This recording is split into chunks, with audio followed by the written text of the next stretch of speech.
Okay, so here's the thing. I'm not exactly a screen presence. I haven't made a video in years for my YouTube channel.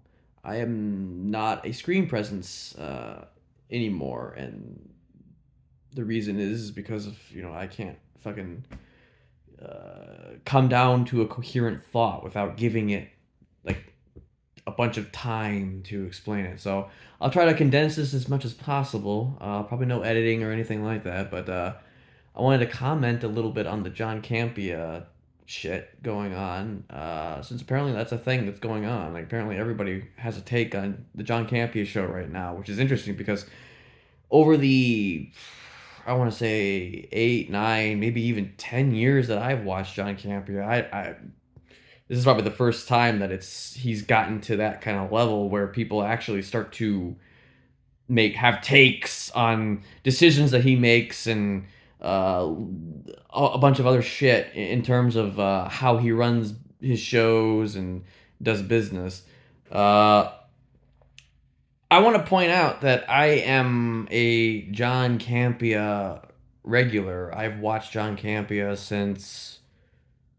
I know a lot of people, they always cite the Superman review, the Super Man of Steel review.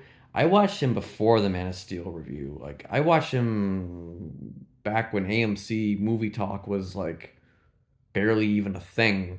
I watched him, I think, even before John Schnepp was even on the show regularly, at least. Um, the title of the video is what it is. I watched John Campea for John Campea. That being said, I disagree with John Campea just as much as anybody else. Fucking guy pisses me off all the time. He pisses off most of the people who watch him. But the thing is, I've been watching him for fucking ever.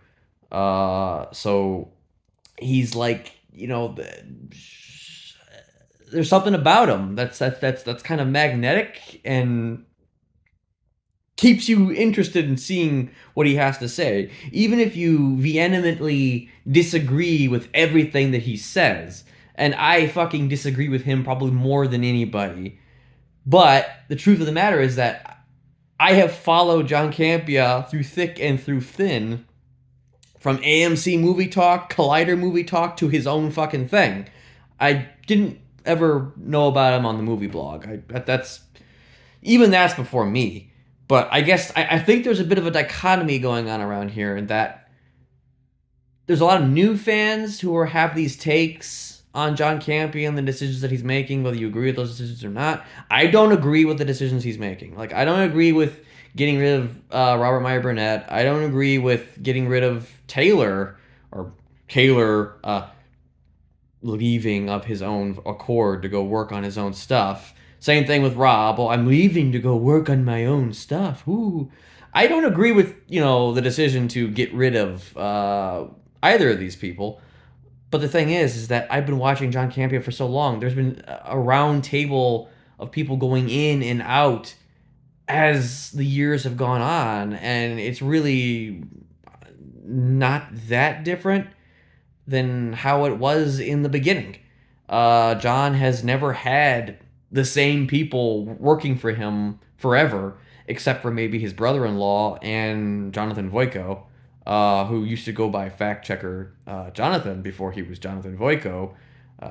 Go check some videos on that. Like I said, I've been watching John Campea forever.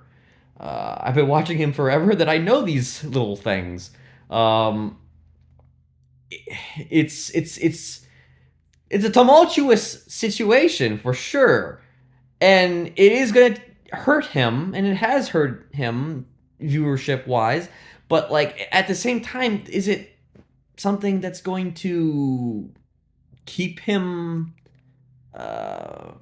from remaining popular? I don't know, but it's just there's a lot of people who are pretending that they're not going to watch anymore, or legitimately aren't going to watch anymore, but they've only known John Campea in one way, Like there's a certain subsect of fans, which I think I'm part of, that have been there since the fucking beginning.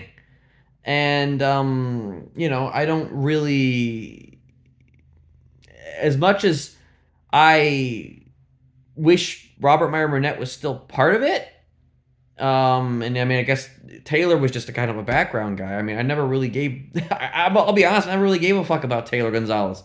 I mean, I wish him well, and he was fun. He was a cool guy. I was just like, who's that guy? I didn't even know who he was when he first started showing up. He was just another person who appeared on the John Campea show, who I knew would just come and go, because that's all it's ever been, is people coming and going. But I never watched John Campea for Robert Meyer Burnett. I never watched John Campea for John Schnepp. I've watched John Campea for John Campea. I mean, it's just the way it is.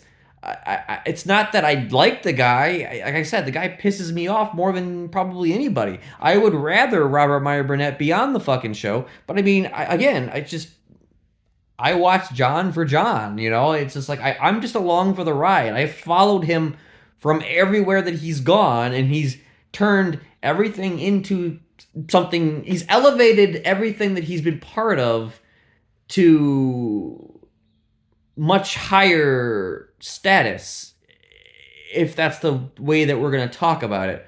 Like again, this is not a defense of John Campea. It's just the fact that I have never watched this show for anybody else other than John Campea, and then learning and meeting all these different people along the way have certainly opened doors to these other individuals that have come and gone. But I mean, it's a round table of people, and it has been for the last 10 years, maybe even more than that. I don't know. How many of you guys out there watch John Campea for John Campea? Because the videos I've been watching have been kind of making it out to be that, oh, we only watch John Campea for Robert Meyer Burnett, or we only watch John Campea for Chris Carr, or we only watch John Campea for Ray doing something wacky or whatever. I don't know. Are there other people like me who've been watching John Campea because they just have always been entertained, or maybe not entertained. I don't even know what the word even is to describe John Campea, but he's somebody who, again, like I said at the beginning of the video, is magnetic. He's able to keep you invested. He's able to keep you interested in what he has to say, even if you fundamentally disagree with everything that he says. He has that type of personality. And there's a lot of things about him that I've always hated, but I've always wanted to follow him. I've always wanted to hear what he has to say. So, yeah, I watched John Campea for John Campea. I like Robert Meyer Burnett, and I think Robert Meyer Burnett and John Campea worked well together. But the thing is that Robert Meyer Burnett doesn't have the same magnetic personality that John Campea does, which is why I'm not going to be watching any Robert Meyer Burnett videos. I'm just not. That's why he worked in tandem with John. I like seeing Rob as a talking head on all those other videos and stuff like that, but it's just I don't really have any desire or need to go and watch any of those videos. I appreciate what he does. I agree with a lot of his takes on current Star Trek. It's just that, I watched John Campea for John Campea. Let me know if you guys watch John Campea for John Campea too. And also let me know that you hate me and disagree with me in every fundamental way. I appreciate whatever it is you have to say, even if you agree or you disagree with me. That's the whole point of this whole discourse. And I figured I would make a comment because I've been following John Campea forever. So, yeah. Anyway, peace.